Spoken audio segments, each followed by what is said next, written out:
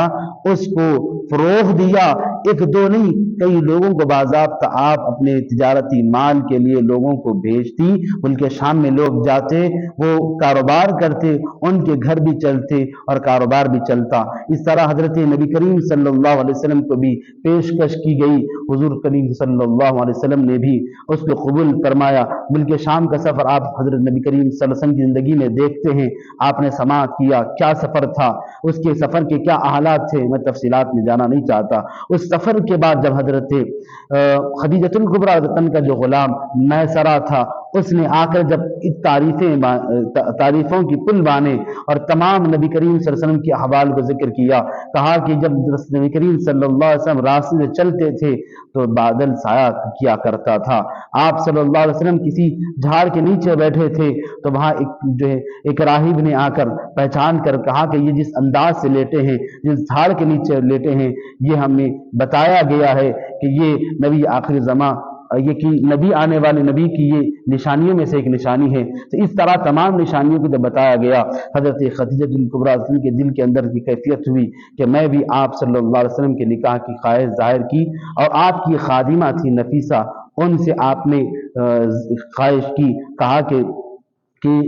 اس شادی کا پروپوزل، اس شادی کی بات کہیں دے جا کر نبی کریم صلی اللہ علیہ وسلم کی بارگاہ میں جب حضرت نفیسہ پہنچی جو بعد میں مسلمان ہوئی، وہ جب حضرت نفیسہ جب حضرت نبی کریم صلی اللہ علیہ وسلم کی بارگاہ میں پہنچی، انہوں نے جب کہا کہ حضرت خدیجہ الکبریٰ آپ سے نکاح کرنا چاہتی ہیں، تو آپ صلی اللہ علیہ وسلم نے فرمایا کیا کہتی ہو کہ تمہارا بولنا ہے یا حضرت خدیجہ چاہتی ہیں؟ جب کہا گیا کہ نہیں خدیجہ الکبریٰ رضی اللہ تعالیٰ چاہتی ہیں، تو اس وقت نبی کریم صلی اللہ علیہ وسلم نے کیا فرمایا تھا؟ نوجوانوں کو یہ بھی سننے کی ضرورت ہے، یہ بھی سمجھنے کی ضرورت ہے، یہ بھی تاریخ کی جو ہے نبی کریم صلی اللہ علیہ وسلم کی سیرت کا غور کرنا ہوگا کہ اس وقت نبی نے فرمایا ٹھیک ہے میں اپنے چچا سے مشورہ لے کر بتاؤں گا۔ نبی کریم صلی اللہ علیہ وسلم مختار کائنات ہے، حضور صلی اللہ علیہ وسلم چاہے کسی کی ضرورت، خدا کے علاوہ کسی سے حضور کو اجازت لینے کی ضرورت نہیں ہے، مگر اللہ تعالیٰ کے وہ پیارے حبیب علیہ الصلوۃ والسلام اپنا اسوہ چھوڑ کر جا رہے تھے، بتاتے جا رہے تھے دیکھو یہ معاملات ایسے ہیں کہ تم اگر اپنے معاملات کو بڑوں کے حوالے کریں گے تو اللہ تعالیٰ اس کی خوب برکتیں عطا کرے گا۔ تو ہمیں یہ بات بھی سیرت سے لینی چاہیے کہ نبی کریم صلی اللہ علیہ وسلم نے حضرت ابو طالب کے پاس مشورہ کیا، حضرت ابو طالب نے کہا کہ بہت اچھی بات ہے، اس لیے کہ وہ حضرت خدیجہ الکبریٰ بھی قریش کے خاندان سے ان کا تعلق تھا، وہ نبی کریم صلی اللہ علیہ وسلم سے کے آبا و اجداد میں 4 پشتوں کے اوپر قصی بن کلاب بن مرہ سے آپ کا جو سلسلہ نسب ملتا ہے، تو آپ حضرت ابو طالب بڑے خوش ہوئے، خوشی کے ساتھ اظہار کرتے ہوئے وہ خوشی کا اظہار کیے اور کہا کہ یہ اس کے لیے بڑی اچھی بات ہے۔ حضرت خدیجہ الکبریٰ کو جب پتہ چلا تو حضرت خدیجہ الکبریٰ نے کہا کہ ایک وقت مقرر کر کے آپ لوگ تشریف لائیں۔ نبی کریم صلی اللہ علیہ وسلم اپنے ذات حضرت حمزہ کو، حضرت امیر حمزہ رضی اللہ عنہ کو، حضرت ابو طالب کو ساتھ میں لے کر وہ اپنے دونوں چچاؤں کے ساتھ نبی کریم صلی اللہ علیہ وسلم حضرت خدیجہ الکبریٰ کے پاس تشریف لے جاتے ہیں۔ حضرت خدیجہ الکبریٰ بھی دیکھیں، غور کریں، سیرت اٹھائیں، دیکھیں آپ سیرت ابن ہشام اور دوسری بڑی سیرت کی کتابوں کے اندر باضابطہ ذکر کیا گیا۔ حضرت خدیجہ الکبریٰ کے والد کا انتقال ہو گیا تھا، حضرت خدیجہ الکبریٰ نے بھی اپنے چچا کو اس میں شامل کیا اور ساتھ میں ورقہ بن نوفل جو آپ کے چچیرے بھائی تھے ان کو اس میں شامل کیا۔ ان کی محفل ہوئی، اس محفل میں عقد نکاح ہوا، عقد نکاح میں خطبہ نکاح پڑھنے کی باری آئی۔ حضرت ابو طالب خطبہ نکاح کو جب پڑھا تو اس میں جو الفاظ وہ جو کہے کہے گئے وہ بڑے قابل غور بات ہے۔ اس میں ایک لفظ جو حضرت ابو طالب رضی اللہ تعالیٰ نے کہا، حضرت ابو طالب نے کہا، کیا فرمایا حضرت ابو طالب نے؟ کہا کہ دیکھو اب حالات تو ہم تم کو دیکھنے میں نظر آ رہے ہوں گے، یہ بھی بڑے خاندان سے تعلق رکھنے والے ہیں، یہ بھی بڑے خاندان سے تعلق رکھنے والے ہیں، ان کا خاندان نسب بھی بیان کیا، اس کی شرافت کا ذکر بھی کیا، کرنے کے بعد کہا کہ فی الوقت جو ہے اس کا ایک ذکر کرتے ہوئے بھی فرمایا المال ذل زائل، فرمایا کہ دیکھو مال ڈھلتا سایہ ہے، آج ہوگا کل نہیں ہوگا، اس کی اہمیت بتائی۔ اب غور کریں کیا عالم تھا، نکاح ہو گیا، حضرت نبی کریم صلی اللہ علیہ وسلم نے ولیمے کا اہتمام کیا، یا حضرت خدیجہ کبریٰ نے جو ایسی خاتون تھی جن کے پاس 20 سے زائد خادمہ رہا کرتی تھی، ان کے پاس بڑا مال و دولت تھا، ایک مرتبہ باضابطہ عرب کے اندر قحط سالی کا عالم ہو گیا تو تمام رؤسائے قریش کو اپنے مال تجارت میں نقصان اٹھانا پڑا تھا، مگر اس وقت بھی حضرت خدیجہ الکبریٰ رضی اللہ عنہ کو 11 سے زیادہ نفع ان کو حاصل ہوا تھا۔ اتنا نہیں، ایک دو تین مرتبہ نہیں، وہ اتنا کہ وہ ایک ڈبل فائدہ ہو جائے بڑی بات ہوتی ہے، مگر اتنا منافع ہوا کہ 11 کا جو عدد بتایا گیا کہ اتنا منافع حضرت خدیجہ کبریٰ رضی اللہ عنہ کو ہوا، تو بتائیے کتنا مال و دولت ان کے پاس تھا ہوگا۔ اس کے باوجود بھی حضرت خدیجہ کبریٰ رضی اللہ عنہ نے جب حضور صلی اللہ علیہ وسلم کو، جب ان کی قدر شناس کیسی تھی دیکھے، وہ جب آپ صلی اللہ علیہ وسلم کی زندگی کو دیکھی، آپ صلی اللہ علیہ وسلم تو کسی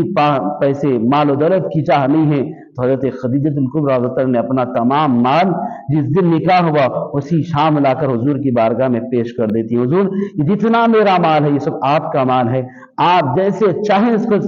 استعمال کر سکتے ہیں، آپ اس کو جیسے چاہیں اس کے مصرف میں لا سکتے ہیں۔ نبی کریم صلی اللہ علیہ وسلم نے تھوڑا تھوڑا کر تمام صحابہ میں، تمام غریبوں میں اور مسکینوں میں اس کو تقسیم کر دیا۔ یہ دیکھیں اس کے بعد حضرت خدیجہ کبریٰ نے کیسی زندگی گزاری، غور کرے۔ اس کے بعد حضرت خدیجہ کبریٰ نے بس ایک وقت ایسا بھی آیا جن کے پاس صرف پیون لگے ایک کوئی کپڑا تھا، یہ زندگی بھی گزاری ہے، کیوں کہ ان کو پتا تھا کہ حضور صلی اللہ علیہ وسلم کے ساتھ آپ نے رہا ہے، وقت گزارا ہے،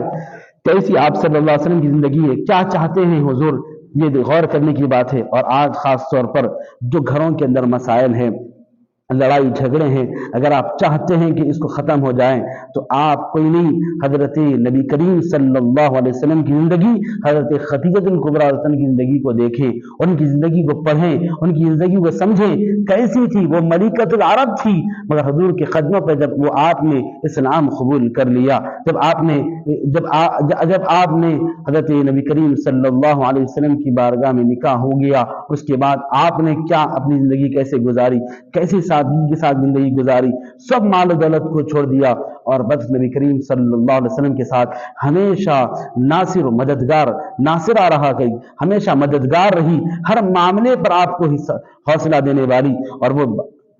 25 سال نبی کریم صلی اللہ علیہ وسلم زندگی رہی۔ حضرت خدیجہ کبریٰ کی عمر شریف اس وقت 40 سال رہی، مگر یہ کم 1-2 سال نہیں رہے، یہ نبی کریم صلی اللہ علیہ وسلم کے ساتھ میں رہنے والی وہ خاتون ہیں جن کو 1-2 سال نہیں، حضور صلی اللہ علیہ وسلم کی رفاقت ان کو 25 سال رہی،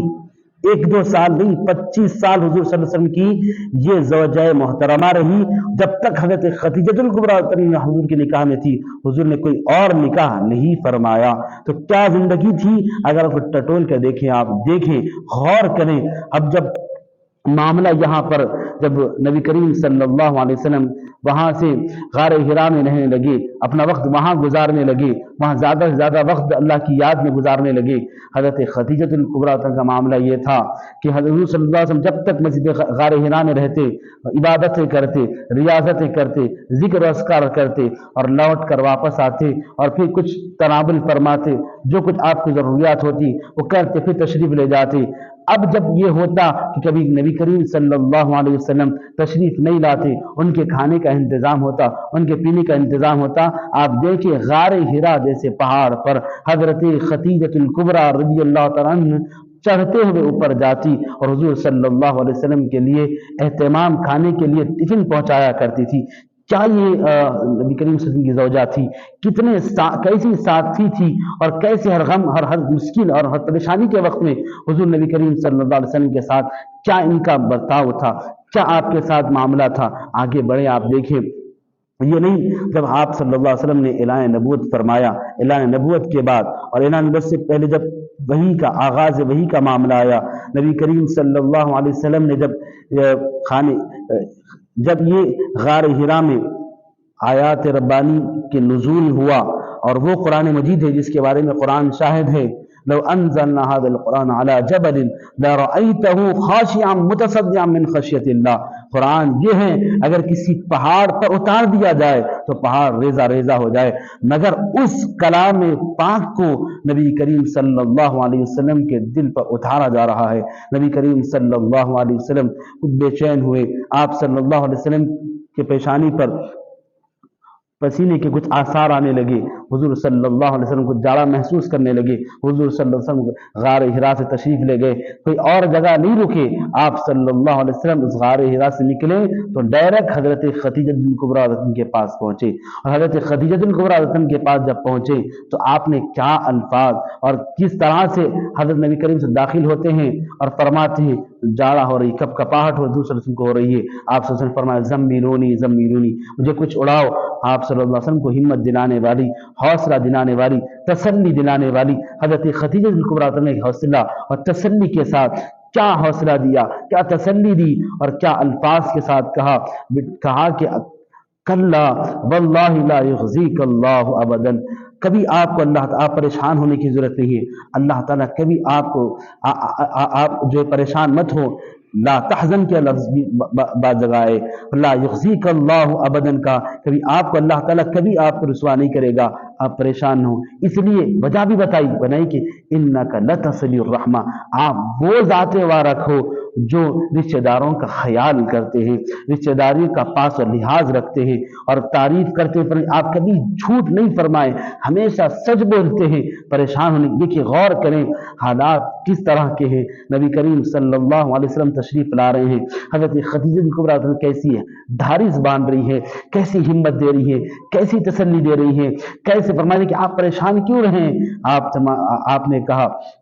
تو آپ تو لوگوں کے بوجھ اٹھاتے ہیں، آپ تو لوگوں کے ساتھ بھلائی کا کام کرتے ہیں، لوگوں کے بوجھ اٹھانے والے ہیں۔ عزیزان محترم، حضرت خدیجہ کبریٰ رضی اللہ عنہا نے آپ کی بے پناہ تعریفیں کر کے آپ کی ہمت باندھی، دھارس دی۔ عزیزان، آج ہم کو سب سے پہلی چیز میں آپ کے سامنے یہ عرض کر دینا چاہتا ہوں، آج پوری دنیا کے اندر موٹیویشنل کے نام پر، انکریج کے نام پر لوگ بہت ساری چیزیں کر رہے ہیں، بہت ساری چیزیں کی جا رہی ہیں، مگر یاد رکھیں ان نوجوانوں کو بھی آج کہیں اور جانے کی ضرورت نہیں ہے، سیرت کا مطالعہ کریں گے، سیرت کی زندگی، سیرت کو پڑھیں گے تو ہم کو پتہ چلے گا کہ کیسے تھا۔ ہم گھروں کے اندر بچوں کو باہمت کریں، ان کو حوصلہ دلائیں، ان کی مشکلات کے وقت میں ساتھ میں کھڑے رہیں۔ حضرت خدیجہ کبریٰ یہ کہہ رہی ہے کہ یہ وہ خاص طور پر مسلمانوں کی وہ خواتین جو اپنے شوہروں پر تھوڑی سی مصیبت آتی ہے تو اپنے منہ کو پھیر لیتی ہے یا اپنے معاملات کو وہ ایسے پیش کرنے لگتی ہے۔ حضرت خدیجہ کبریٰ کی زندگی کو پڑھنے کی ضرورت ہے،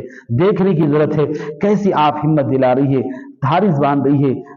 کیسی آپ کے ساتھ کھڑی ہے، ہمیشہ کھڑی ہے۔ یہی نہیں ہے، اعلان نبوت کا معاملہ ہوا، حضرت خدیجہ کبریٰ نے باضابطہ اپنے چچا زاد بھائی کے پاس، ورقہ بن نوفل کے پاس گئی، وہ آسمانی کتابوں کا علم رکھتے تھے، سماوی کتابوں کا کتب کا ان کے پاس علم تھا، ان کے پاس وہ جا کر یہ تمام حالات بیان کی تو ورقہ بن نوفل نے کہا کہ پریشان ہونے کی ضرورت نہیں ہے، جو میں نے آسمانی کتابوں کے جو آخری نبی کی نشانیاں دیکھی تھی، سنی تھی اور پڑھی تھی، وہ نشانیاں تمہارے خادم کے اندر ہے، تم مبارکباد کی مستحق ہو۔ حضرت خدیجہ کبریٰ کو بڑی ہمت ہوئی، آپ حضرت خدیجہ کبریٰ نے اس کے بعد آپ صلی اللہ علیہ وسلم کے ساتھ ایسی کھڑی رہی، ہمیشہ اعلان نبوت ہوا، حالات آپ جانتے ہیں کیا حالات تھے، مشکل کر دیا گیا رہنا، اس وقت بھی جس وقت مشکل کر دیا گیا رہنا، ساتھ میں رہنا، اس وقت مسلمانوں کو رہنا مشکل کر دیا گیا، آپ صلی اللہ علیہ وسلم نے ملک حبشہ کی طرف لوگوں کو ہجرت کا حکم دیے، مگر ایسے وقت میں کہ آپ صلی اللہ علیہ وسلم اپنے تمام دوسرے اصحاب کو ملک حبشہ کی طرف ہجرت کا حکم دے رہے ہیں،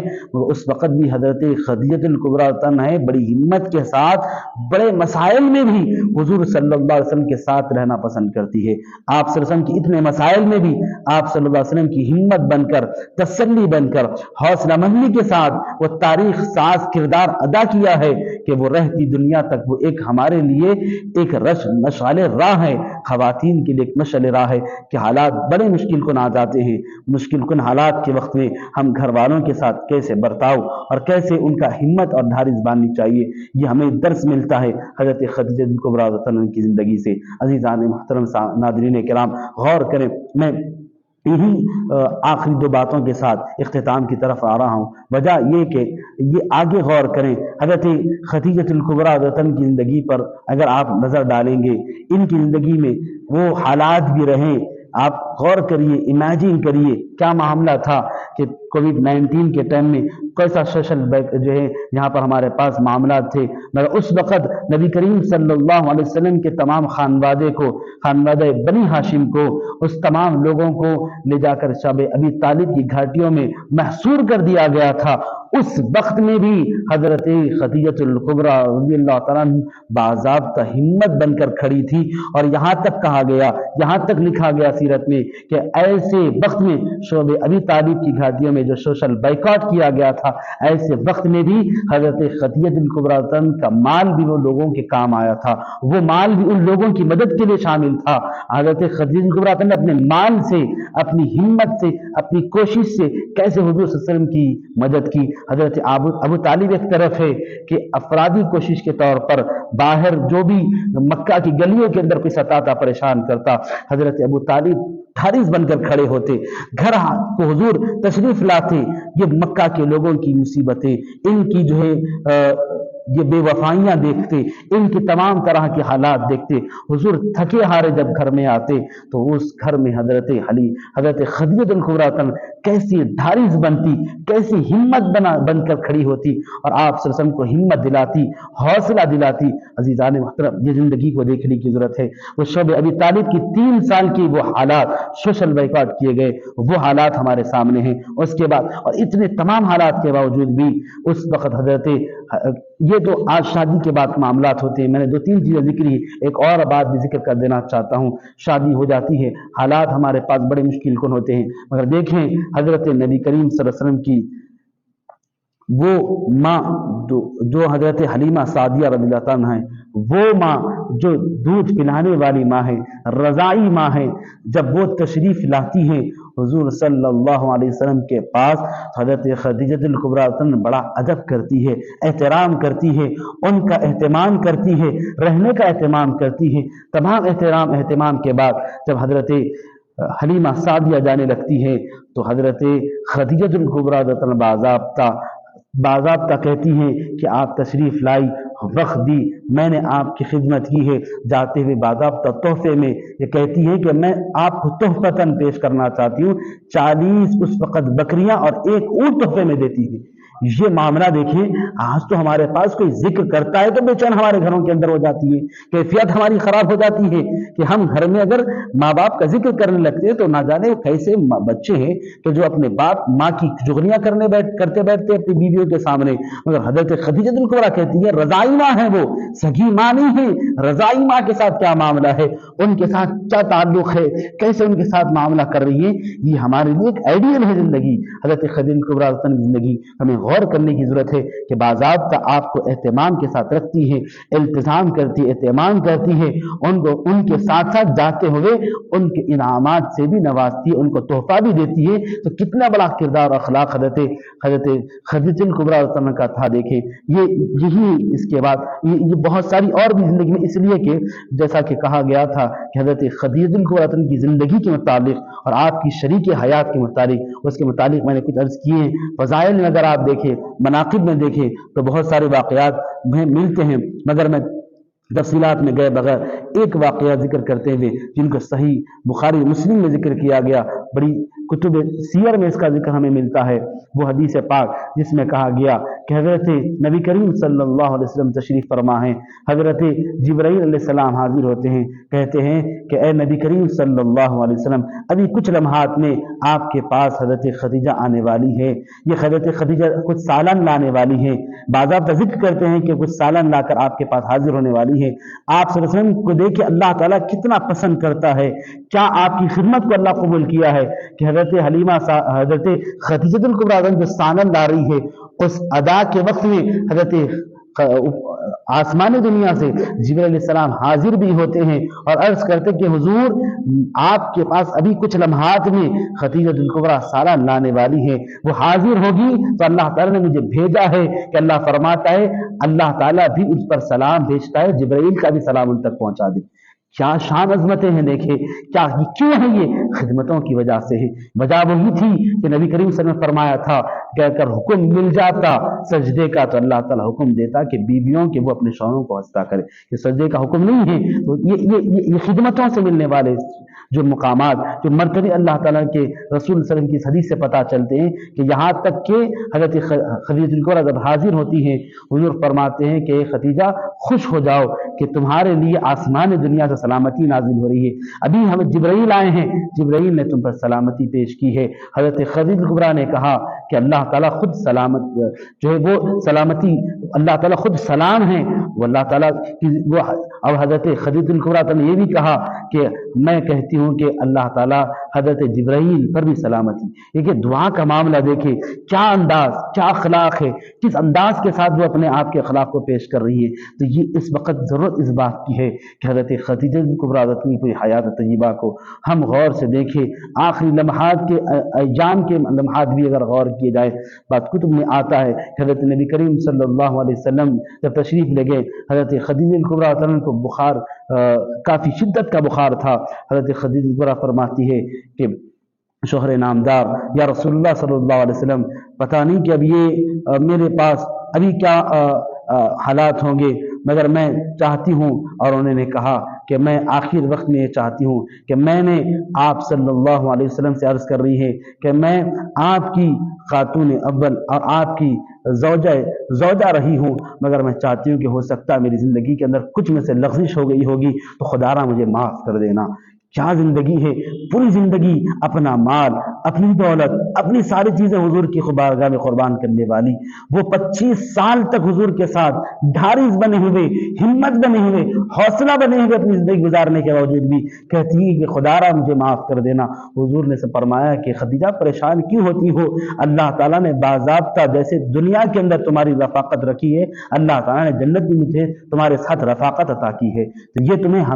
ہمارے ساتھ انشاءاللہ جنت میں بھی اللہ تعالیٰ تم کو رکھے، اللہ نے منظور کر لیا ہے یہ بات۔ عزیزان محترم، یہ خاص طور پہ حضرت خدیجہ الکبریٰ کے رضی اللہ عنہ کی متعلق زندگی میں اس لیے بہت ساری تفصیلات کے ساتھ اور ان دلائل کے پاس اس لیے میں اپنی توجہات کو مبذول نہیں کرا، اس لیے کہ وجہ یہ تھی کہ آپ کی زندگی پر گفتگو ہو، زندگی کے وہ پہلوؤں پر گفتگو ہو جو ہم زیادہ تر اس پر غور نہیں کرتے، اور اس زندگی کے اس پہلوؤں سے اب فی الوقت کی جو جنریشن ہے، آنے والی جنریشن کو درس مل سکے، سبق مل سکے۔ آج بڑے پریشان ہیں، اور اس پریشانی کے عالم میں لوگ جو ہے رشتوں کے لیے پریشان ہیں، رشتہ داروں کے معاملات میں پریشان ہیں، تو ہمیں پتہ چلتا ہے حضرت خدیجہ الکبریٰ نے جب اپنے شوہر کو چنا تو کس بنیاد پر چنا تھا، کس بنیاد پر آپ نے دیکھا تھا، کیا چیز آپ نے دیکھی تھی۔ اور بچیاں آج ارتداد کا شکار ہو رہی ہیں، تو اس موقع پر ہمیں غور کرنے کی ضرورت ہے کہ حضرت خدیجہ الکبریٰ نے اپنے اس دور میں بھی، دور جاہلیت میں بھی